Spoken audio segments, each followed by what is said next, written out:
Hello there! Well, ngayong araw na ito'y magla-life hack tayo. So may napulo tayong tinapay.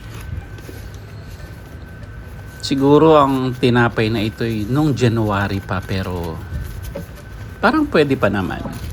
Kesa itapon, alam niyo naman na lahat ng pwede nating makonsume. Kung makukonsume, ay huwag itapon. Gawa ng paraan. Nakita nyo naman ang tinapay na ito.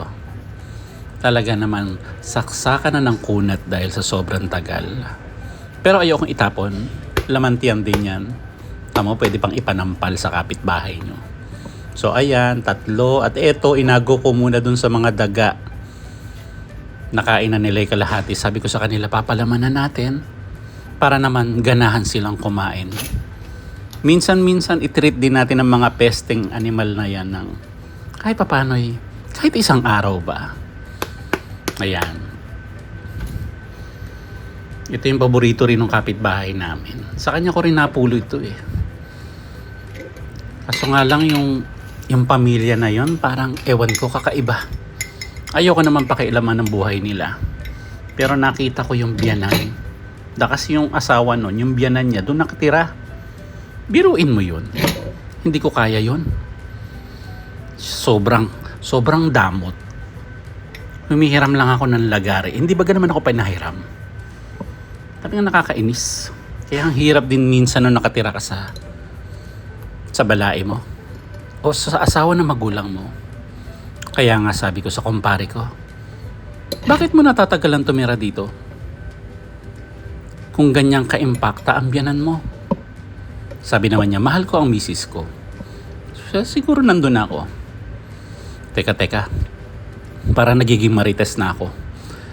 Huwag niyo mahahayaang kaugalian yung ganyan. Pagkwentuhan ng buhay na may buhay, hayaan mo sila. Napakasamang ugali nun. Papakialaman mo yung buhay na mabuhay, pati yung mga kapitbahay mo. So mabalik tayo sa tinapay. Nasundan niyo ba ang aking mga step by step?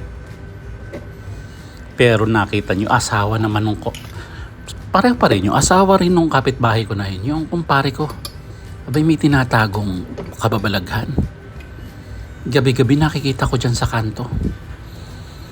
Siyempre, hindi naman sa pagiging marites. Gabing-gabi na nasa labas ka. Anong ginagawa mo sa labas? May katagpo ka? Napakasamang ugali nun. Huwag natin gagawin yon. At siyempre, lalo-lalo na, huwag natin pagkukwentuhan ng buhay na may buhay. Hayaan natin sila. Baka mamaya pinagkukwentuhan din tayo nun. Kaya't mabuti pang manahimik na lang tayo. Pero si kumpare, meron din kasing ugali. Siguro kaya hindi mo rin maaalis sa misis niya magloko.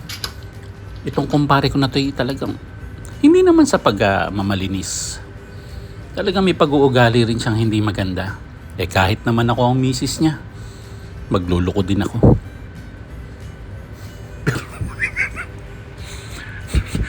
Abay, nasan na tayo na po? Naku, nasundan niyo ba mga anak? Ayan, luto na. Ayan, naku, napakasarap. Hindi ko yata na ituro sa inyo yung mga step by step. Puro marites na lang nasabi ko. Tikman natin. Obo, ang sarap. Lasang pot holder. Ba't lasang pot holder? Naku, mga anak. Kikwento ko na lang sa inyo yung susunod na istorya. May marami pa akong alam dyan sa mga kapitbahay ko na yan. Talagang nakakakilabot ang kanilang mga pag-uugali. Kaya't mabuti na lang tayo, hindi tayo kagaya ng pag-uugali nila. Di ba?